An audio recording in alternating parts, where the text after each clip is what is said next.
El COVID se convirtió esta pandemia en un reto, pero a la vez en una gran oportunidad para la gobernanza. Cuando nosotros hablamos de gobernanza, hablamos de gestión pública, de buenas prácticas de los gobiernos en los estados en que se presentan crisis y se tiene que optimizar recursos y acelerar procesos para brindar bienestar a los ciudadanos. Hablamos de eficiencia, de calidad por la intervención del Estado y una buena orientación. Y además la gobernanza tiene una implicación que aquí ha sido más evidente que nunca, y es gobernanza es más que gobernabilidad, porque cuando hablamos de gobernanza hablamos también de la interacción del sector público, privado y civil. Y eso ha sido muy importante en este tema del coronavirus. Lo primero que yo quisiera destacar es la rápida capacidad de respuesta y de toma de decisiones del gobierno colombiano. El Imperial College estableció porcentajes de medidas y cómo cada una de esas medidas iban a impactar en el tema del índice de reproducción del virus, el RO, que es lo que todos los países tratamos de hacer, que es lo que se ha llamado y de lo que todos hablan hoy, aplanar la curva. Y es tratar de generar, de bajar el índice de reproducción del virus, ganar tiempo, para llamarlo de alguna manera, con el fin de fortalecer nuestros sistemas de salud. En Colombia se tomaron varias decisiones: cierre de escuelas y universidades, aislamiento en casos de dar positivo, cuarentena general, distanciamiento para mayores de 70 años. Todos estos elementos, según el Imperial College, tienen un impacto, una efectividad del 69%. Colombia fue de los primeros países en tomar decisiones. Antes de que se detectara el primer caso de COVID en Colombia, el 6 de febrero, ya se estaban adelantando procesos para poder realizar pruebas de laboratorio. El 28 de febrero ya se empezaron a hacer algunos exámenes en los aeropuertos, y el 4 de marzo se presentó el plan territorial para el control de COVID por parte del Ministerio de Salud.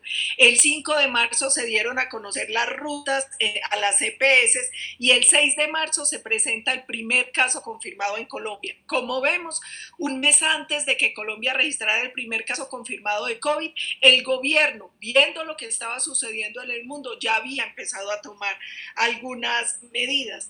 El 7 de marzo, un día después de detectado el primer caso, se lanza el Coronap, que es un dispositivo para los celulares, una plataforma que nos permite hacer seguimiento a los casos de coronavirus. El 10 de marzo se habilitó la primera línea telefónica y se empezó a aplicar cuarentena a viajeros procedentes de 4 países: China, Italia, Francia y España, y así fueron avanzando las medidas hasta el 25 de marzo, que se tomó la medida del aislamiento obligatorio. Una semana antes ya se habían suspendido clases. ¿Por qué hago este recuento? Porque yo creo que un tema importante es ver la capacidad de tomar decisiones y la celeridad con la que se tomaron. La cuarentena obligatoria, por ejemplo, en Colombia se tomó a los 19 días de haberse detectado el primer caso. En el Reino Unido se tomó a los 53 días, en Italia a los 38, en España a los 41 días, por poner algún ejemplo. Los cierres de los colegios, en Colombia la decisión se tomó a los 10 días de haber detectado el primer caso de COVID confirmado. En Estados Unidos se tomó solo 52 días después, y en España 41 días. Gracias a esto hoy tenemos unas cifras que son importantes. En Colombia, al día de ayer, cerramos con 16.935 casos confirmados, 4.050 recuperados y 613 muertes. Cuando se mide, los casos por millón de habitantes, vemos que el promedio mundial al día de ayer estábamos en 629 casos por millón de habitantes. Sin embargo, vemos que Estados Unidos tiene 4.729 casos por millón de habitantes, Rusia 2.044, Brasil 1.287, el Reino Unido 3.745, España 4.926, Italia 3.763 y Colombia tiene 343 casos por cada millón de habitantes, es decir, una tasa que es casi la mitad de la que hay hoy en el mundo, y ese tema es muy importante. Otro ejemplo de la rapidez fue que Colombia logró en la primera emergencia que se decretó social económica sacar 87 decretos ley, 15 decretos ordinarios, se sacaron 163 resoluciones en distintas entidades y 34 circulares. Como bien lo decía ahora el presentador, uno de los reconocimientos a Colombia por el buen manejo es que ayer la eligieron en el Comité Ejecutivo de la Organización Mundial de la Salud y además la Organización Mundial de Turismo anunció ayer que Colombia va a ser el primer país en el mundo con sello de bioseguridad para turismo. En eso estamos. No podemos cantar victoria. Nosotros hemos logrado postergar lo que se ha denominado pico de curva, que estaba inicialmente para mayo, ahora esperamos que sea a finales de junio, pero tenemos que seguir monitoreando como lo venimos haciendo diariamente y tomando medidas. Colombia desde el primer momento creó un mando unificado donde se está haciendo monitoreo permanente y tomando decisiones que además buscan ir en todos los sentidos, decisiones en el tema de salud, en el tema social, en el tema económico. ¿Por qué digo yo que el COVID se ha convertido en una gran oportunidad para la gobernanza? Primero, porque nosotros teníamos un debate entre democracia y democraterismo. Es decir, un debate entre hasta dónde y cómo era la participación ciudadana en el diseño, implementación y control de las decisiones gubernamentales. Este debate era muy importante porque había mucha presión casi que para volver a lo que se denomina la dictadura de la democracia, o un poco a que todos tienen derecho a decidir sobre todo. En esta pandemia quedó claro que las decisiones gubernamentales exigen confianza y exigen transparencia, que son mejores si se toman de manera conjunta, si hay coordinación entre los distintos niveles de gobierno y entre los distintos sectores, público, privado y civil, pero a la vez también quedó demostrado que es muy importante la cualificación de quienes participan en la toma de decisiones. No todos pueden decidir todo, no podemos caer en ese democraterismo y nosotros lo vemos en Colombia, por ejemplo, con los comités que se han conformado para el tema de salud, donde participa la academia, donde participan muchos sectores que tienen capacidad para dar información, para compartir información que nos permita de la mejor manera tomar decisiones. Por ejemplo, cuando pasamos a lo que se ha denominado cuarentena inteligente, que es para empezar a hacer una apertura gradual de sectores, eso se hace con una matriz donde se cruzan muchas bases de datos, el índice de riesgo para la salud de cada subsector, el tema de empleo, de encadenamiento, de atención a necesidades básicas, protocolos, en fin. Y en eso participan muchos ministerios, participa Salud, Hacienda, Comercio, participa el DPS, participa la Alta Consejería, participa el sector privado. Entonces, esto nos abre una nueva oportunidad de gobernanza y empezamos a gobernar con un sentido mucho más democrático sin caer en democraterismo, donde las decisiones se toman de manera concertada, coordinada, de la manera más eficaz posible, con transparencia y generando confianza por los sectores que tienen más información y capacidad para poder tomar las mejores decisiones. La segunda gran lección es la importancia de la institucionalidad y la flexibilidad. La institucionalidad, ¿por qué? Porque aquí nos hemos dado cuenta que en algún momento uno de los obstáculos que teníamos en la toma de decisiones eran muchas barreras y la rigidez del Estado. Entonces se han tenido que flexibilizar muchos temas. Por ejemplo, desde el INVIMA se han tenido que flexibilizar algunos requisitos para poder de manera más rápida y eficiente robustecer la capacidad de nuestro sistema de salud. Se generó una gerencia de COVID que hoy la tiene el doctor Luis Guillermo Plata para que exista una cabeza visible encargada de todo el tema de coronavirus. O sea, la flexibilidad también nos permitió crear rápidamente nuevas institucionalidades para coordinar y para poder enfrentar esta pandemia que nadie la esperaba. El tema de la flexibilidad también fue la rápida adaptación de todos los sectores público y privado. Nosotros hemos visto, por ejemplo, cómo nuestras fuerzas militares y de policía, que ya tienen mucha experiencia en atención, en acción integral, rápidamente lograron cambiar y hoy vemos por ejemplo, sectores dentro de nuestras fuerzas dedicados a hacer camas de atención médica, hacer soportes para respiradores o para distintos temas médicos, cómo han logrado llegar de manera rápida a las zonas más apartadas de Colombia para poder llevar las ayudas sociales y de protección biomédica, cómo lograron adaptar un avión escasa de nuestra Fuerza Aérea para convertirlos en aviones ambulancia para pacientes de COVID. Entonces, la fuerza institucional, pero a la vez la flexibilidad institucional se convirtieron en temas claves para la gobernanza y para poder enfrentar esta pandemia. Otro tema importante es el tema de control y vigilancia totalitario o la solidaridad y el empoderamiento social. Ese es un gran debate, de eso hoy vienen hablando muchos analistas en el mundo, y es que esta pandemia nos generó una necesidad y es tener mayor control sobre los ciudadanos. ¿Por qué? Para poder monitorear y aislar a quienes den positivo, para poder tener control con las personas con las que tuvieron contacto para evitar la propagación y el contagio. Pero eso también requiere gobiernos que tengan mucha transparencia en el manejo de la información, que tengan confianza ciudadana y que exista confianza institucional, porque finalmente eso es la confianza la que permite que el ciudadano de verdad reporte la información, confíe en que la información va a tener un buen uso, pero ese hoy es un gran debate abierto.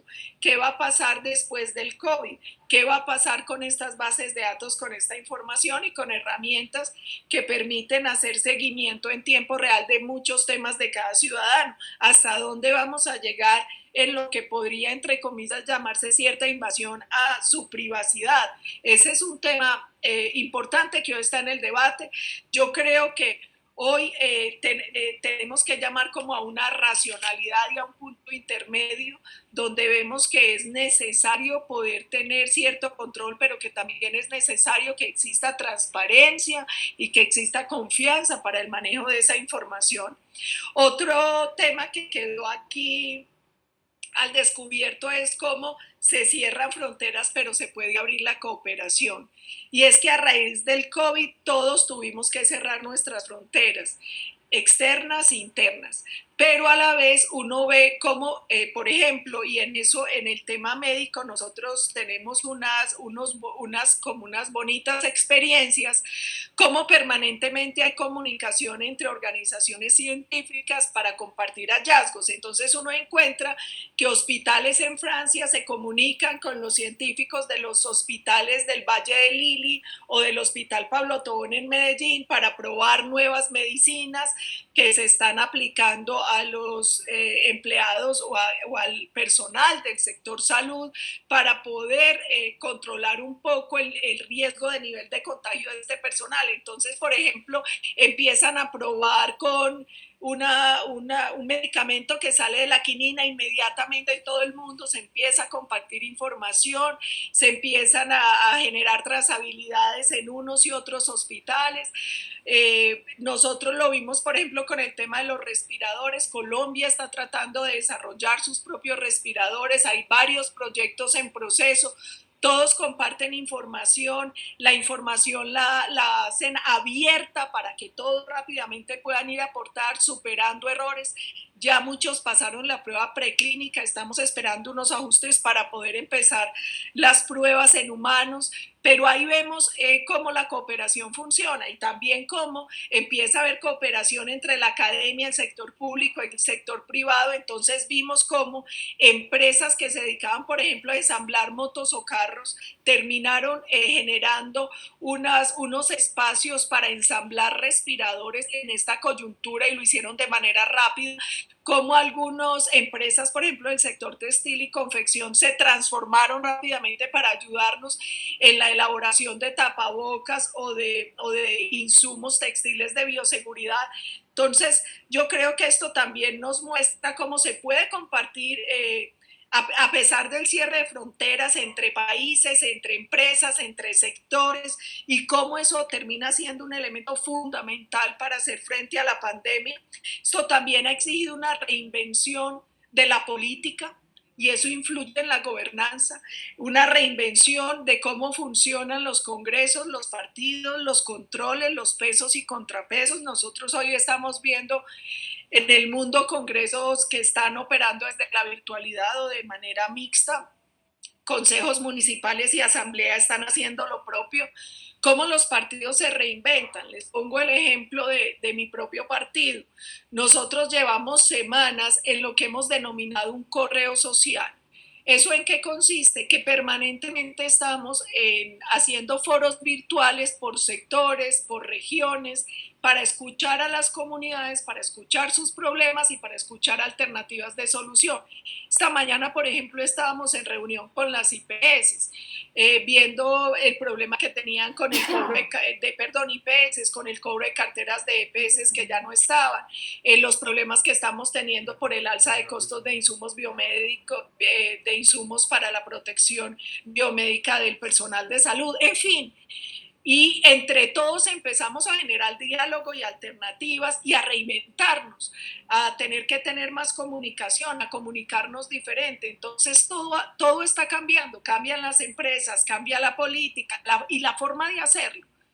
Esto es una oportunidad también de gobernanza, esto es una enorme oportunidad también para lo que puede venir adelante. El tema muy importante, la solidaridad. Aquí hay un debate entre o nos encerramos y creemos que me salvo yo solo persona, yo solo sector, yo solo país, o entendemos que si no salvamos a los demás, no nos salvamos nosotros mismos. Y aquí yo pongo un ejemplo puntual muy bonito que tuvimos en el tema de vivienda. Cuando empezó la pandemia, una de las dificultades enormes fue el pago de renta de la vivienda no comercial, sino donde habitan las personas. En Estados Unidos, el 35% de los ciudadanos dejó de pagar. En América Latina el promedio es el 85%, en Colombia es solo el 22%. El gobierno a través de un decreto habilitó la posibilidad de acuerdos de pago y uno de los temas más bonitos que hemos visto es la capacidad de llegar a acuerdos entre arrendadores y arrendatarios, porque a diferencia de lo que sucedía en muchos países, en Colombia esa decisión tenía implicaciones muy serias porque en Colombia hay personas que no son de muy altos recursos que viven de la renta. Por ejemplo, hay personas jubiladas que invirtieron el trabajo de toda su vida en una casita y viven justamente de esa renta. Entonces, nosotros aquí teníamos que buscar era un tema de solidaridad. Y ha funcionado. Como les decía, hoy tenemos una cifra del 22% de no pago o no acuerdo, que es inferior al 85%, que es el promedio de América Latina. Hemos tenido más dificultad en el sector comercio, pero vamos avanzando. Entonces, el tema de la solidaridad empieza a jugar también un papel fundamental en estas nuevas formas. Y el cambio de comunicación. Miren, la pandemia nos empezó a obligar a una comunicación distinta entre los gobiernos, los ciudadanos y los distintos sectores, a una comunicación permanente, a mensajes mucho más efectivos, transparentes, claros y empáticos. A eso ha llevado la pandemia. ¿Por qué? Porque la pandemia genera mucho miedo, ha generado mucho temor en las sociedades. Y nosotros necesitamos, y ha generado también mucho pesimismo, nosotros necesitamos que no haya ni pesimismo ni un falso optimismo, necesitamos realismo. El realismo da esperanza. Cuando hay certeza, cuando hay confianza, cuando se maneja con transparencia la información, cuando vamos contando cómo vamos, qué va bien, qué va mal, cuando vamos ajustando. De hecho, el gobierno ha usado un término muy bonito que es una caja abierta de herramientas. Y es, a medida que vamos viendo la evolución en los diferentes frentes del COVID, pues vamos escuchando y ajustando. Vemos qué va funcionando y qué no. Vemos que tenemos que ir agregando. Y yo creo que esto ha sido muy importante. Esa comunicación abierta, permanente, franca, transparente y los mensajes muy empáticos tratando es que nadie nadie estaba esperando que esto sucediera. Entonces, esto nos retó y nos obligó a ajustarnos rápidamente en todo. ¿Qué oportunidades nos ha generado la pandemia? Una es que nos ha retado y nos ha obligado a tener mayor capacidad de decisión y de ejecución, y a que esas capacidades tengan que ser mucho más rápidas. Nos ha obligado a la unidad política entre los distintos niveles de gobierno, entre el gobierno, el sector civil y el sector privado. Y eso es muy importante. Colombia tiene hoy apenas 6.300 unidades de cuidado intensivo. El gobierno está importando 2.800 adicionales, y con el esfuerzo que usted mismo menciona de algunas compañías del sector automotriz que están produciendo UCIs, llegaríamos a 10.000. ¿Usted cree que con esas 10.000 es suficiente para atender los 50 millones de colombianos? Claro, no todos se irán a por supuesto. Son suficientes 10.000 unidades de cuidado intensivo para la situación por la cual estamos atravesando. Esa una. Y la otra pregunta tiene que ver con el sector, con la situación financiera de las EPS. Evidentemente ha habido unos anticipos que ha hecho ADRES, pero por ejemplo del acuerdo de punto final que se firmó hace 16 meses allá en su tierra, en Medellín, senadora Paola, no se ha girado un solo peso a las EPS. Hay hospitales que están al borde del cierre porque la deuda que tienen, la creencia que tiene es muy grande, y no. El senador Vargas, el ex senador, ha hecho varias publicaciones sobre el tema mencionando una lista larga de hospitales y de clínicas a las que se le den dineros, y esto añadido a que la consulta normal solamente está en el 30-35%, porque todo el mundo está destinado a atender el COVID, ya que la consulta particular ha bajado el 87%, y por lo tanto el consumo de medicamentos también está en reducción. ¿Cómo absolver esas dos inquietudes y qué comentarios le suscitarían al doctor Bedoya?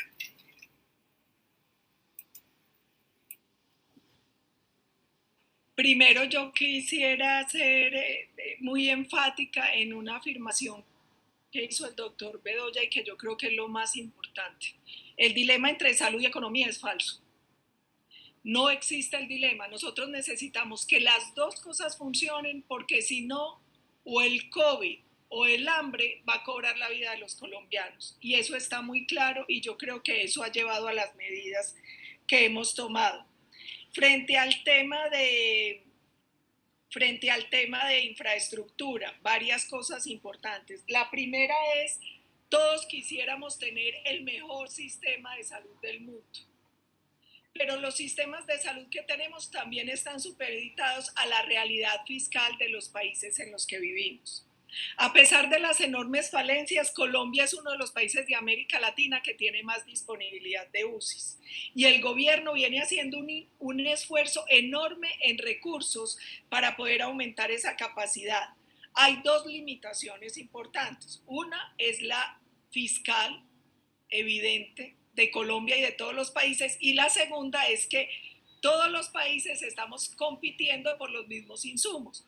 Entonces mucha gente le dice a uno, pero si ya compraron los respiradores, ¿por qué nada que llegan? Porque es que hay 2 millones de respiradores en lista de espera de todos los países del mundo pidiendo respiradores y pidiendo cada cosa que se necesita. Nosotros estamos haciendo un esfuerzo enorme. En ese esfuerzo también nos ha apoyado mucho el sector privado, y nosotros creemos que con estos esfuerzos vamos a poder tratar de atender lo mejor posible la pandemia. Vuelvo y digo, pues todos quisiéramos mucho más, pero aquí de manera responsable se han hecho los cálculos viendo qué podemos y más o menos qué necesitamos. Y por eso también se han tomado las medidas que hemos tomado para ir ganando tiempo.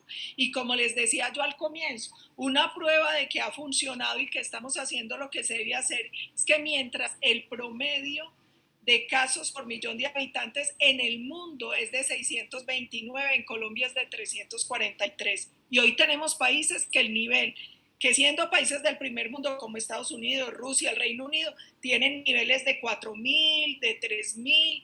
Entonces yo creo que ese es un dato importante para tener presente, y vuelvo y digo, estamos haciendo todos los esfuerzos. Con el tema de los giros, no es cierto que no se haya girado, y hay que empezar a hacer varias diferenciaciones. La primera es, la ley de punto final era una ley de apoyo que sacó el gobierno antes incluso del COVID, pero uno de los problemas que tuvimos es que los hospitales no pasaron las cuentas a tiempo y las cuentas tienen que ser auditadas para poder girarles el dinero. De hecho, hemos flexibilizado recursos, pero en gran parte la demora para los giros se debe a la demora para poder hacer las auditorías de cuenta. Ahí también hemos flexibilizado para buscar ir avanzando. Nosotros tenemos hoy muchos problemas porque esto no es Heidi, la niña de la pradera, pero les vamos a contar más o menos qué estamos haciendo. Un primer problema que tenemos y que estamos viendo qué vamos a hacer es la cartera de las EPS que desaparecieron, porque ahí hay unas cuentas pendientes para pagar a las IPS que hoy están reclamando con todo derecho esos recursos. El otro problema que tenemos es, como bien lo decía el moderador, hoy para mantener la disponibilidad para casos de COVID, pues ha bajado la consulta. Nosotros ahí desde el partido, le hemos propuesto al gobierno que pensemos en una especie de cargo por disponibilidad, por llamarlo de alguna manera, y es buscar un mecanismo para hacer los giros a los hospitales por la garantía que ellos nos están dando de tener esa disponibilidad de camas para atención de COVID. De hecho, ese fue uno de los temas que hablamos con el Supersalud y la viceministra de Salud esta mañana que tuvimos bancada con las IPS. El otro problema que estamos teniendo es que tenemos que mejorar y agilizar el giro directo. Otra dificultad es que la mayoría de IPS en Colombia son privadas, no públicas, la inmensa mayoría. Frente a eso, nosotros qué mecanismos estamos buscando. Una propuesta que ellos nos hicieron es que desde el Fondo de Garantías nosotros seamos como garantes de la cartera que tienen las EPS con esas IPS para ellos poder acceder a recursos en la banca comercial. Vuelvo y digo, este es el sector más difícil. Mire, nosotros, por ejemplo, una dificultad que tuvimos al comienzo fue cuando tratamos de ir a adquirir los reactivos y los test por la enorme demanda que había en el mundo, porque habían muchos test en el mercado, pero no todos estaban certificados y habían unos que tenían un índice de error del 80%.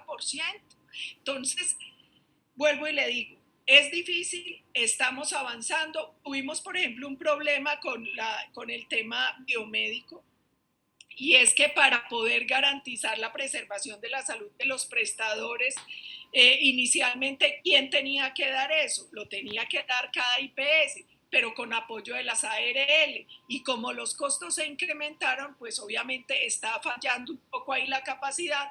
Nosotros hicimos también compras desde el gobierno nacional para ver cómo apoyamos de manera solidaria este necesario suministro de material de bioseguridad para el personal médico, pero esa es una preocupación. Hoy nosotros tenemos casi 800 personas del personal de salud contagiados y tenemos 10.000 muertos de personal de salud. Para nosotros es prioritario garantizarles la vida. Un tema importante fue, por ejemplo, convertir el COVID en una enfermedad ocupacional para el sector salud, y el gobierno ha hecho muchos esfuerzos. Seguimos teniendo dificultades, tenemos que mejorar la rapidez de los giros, tenemos que mejorar el apalancamiento, pero lo que yo quiero que vean es, nosotros no hemos dejado de estar hablando, estar en permanente comunicación desde el gobierno, desde los partidos, desde el Congreso, con todos los sectores de la salud, para ir buscando mecanismos, para buscar recursos, y creo que en eso el gobierno ha actuado con la celeridad a pesar de todas las limitaciones para tratar de tener la capacidad que nos exige en este sector tan importante de la pandemia. Creo que es muy importante continuar profundizando y mejorar la articulación entre los distintos niveles de gobierno. Con unos alcaldes ha sido más fácil que con otros. Eso hay que mejorarlo, hay que profundizarlo, pero lo que nos ha demostrado esta pandemia es que necesitamos un estilo de gobierno más eficaz, más democrático, más colaborativo, más compasivo. Y entonces eso se puede mejorar. Tenemos que mejorar eficacia. Mire, el mundo cambió. El mundo después del COVID no va a ser el mundo de antes, va a ser un mundo distinto. Como lo decía el doctor Bedoya, todo cambia porque el consumidor también cambió, porque la vida cambió. Mire, les pongo un ejemplo pequeñito. Antes, como ciudadanos, nosotros teníamos 3 espacios. El hogar, que es el espacio donde usted es papá, mamá, hermano, lo que sea. el espacio de la diversión o el espacio público, el encuentro con los otros y el espacio laboral. Hoy la gente vive los tres espacios en uno solo, que es su casa. Entonces, los arquitectos se van a tener que repensar, porque hoy la casa es el espacio de esparcimiento, de trabajo, y a la vez donde usted tiene su rol en su familia. Eso es un reto que parece pequeño y es gigante. Muchas empresas que probaron la virtualidad se van a quedar en ella. ¿Por qué? Porque vieron mayor productividad y eficiencia en costos. Entonces el mundo no va a ser el mismo. Eso que nos exige mayor comunicación, no solo entre niveles de gobierno, sino entre el sector de la academia, público, privado, civil, porque todo va a tener que ser diferente de ahora en adelante. Hay que ajustarlo, tenemos que ajustar también nuestra propia capacidad de respuesta. Porque lo que decíamos ahora, sí, por ejemplo, nosotros adaptamos el tema de recursos para salud, pero a veces no llegaron con la celeridad que tenían que llegar. Nosotros, por ejemplo, creamos el programa de ingreso solidario. Nadie se alcanza a imaginar la dificultad para cruzar bases de datos en 2 semanas, que esa era una cosa que deberíamos tener capacidad de hacer desde hace muchos años y no teníamos. Lo que implica la educación virtual es que nosotros teníamos el 50% del país desconectado. La conectividad es fundamental porque hoy ya no se va a volver atrás en temas como la educación virtual, el e-commerce, un montón de cosas que son nuevos retos, que son nuevas realidades y que además van a implicar que a estos esfuerzos que hemos hecho hoy tengamos que sumar esfuerzos y empecemos a combinar cosas. Miren, en el tema de educación, nosotros estamos usando educación virtual, pero también empezamos a conectar las radios y las televisiones públicas y comunitarias, a llevar cartillas nuevamente a los municipios. Entonces, otra cosa bonita es que esto también nos ha llevado a pensar en la convergencia. Y es que para solucionar un problema estamos empezando a mezclar un montón de soluciones distintas. Esto es muy importante. Falta mucho. Pero esto es sin triunfalismo y sin moridera. Vamos bien, nos falta mucho, tenemos que hacer ajustes, pero lo que yo sí tengo como certeza es que después del COVID vamos a ser mejores. Porque esto nos ha obligado a transformar la gobernanza, a cambiar las relaciones, a cambiar la eficacia y la eficiencia en la toma y ejecución de decisiones. Entonces, no vamos a ser los mismos, pero si no somos tercos, seguramente vamos a tener que ser mejores. Viceministro, muchas gracias al doctor Bedoya. Yo tengo el honor de conocerlo y trabajar con él desde hace ya muchos años. Muchas gracias a la Escuela de Guerra, donde tuve la alegría de poder estudiar la maestría en Seguridad y Defensa. Y yo creo que lo mejor de esta situación, a pesar de lo difícil y dolorosa, es que nos ha mostrado que sí podemos trabajar coordinados todos los niveles de gobierno con el sector público, el sector privado. Lo que decía el doctor Bedoya es cierto, la rápida capacidad de adaptación de los distintos sectores para responder a estos nuevos retos. Y nosotros sabemos que esto es difícil y en lo personal para las familias, para los ciudadanos, la salud física y mental se puso a prueba con este COVID, pero también sabemos que aquí estamos demostrando qué somos y que podemos enfrentar. Y Colombia ha salido de muchas y de esta también va a salir,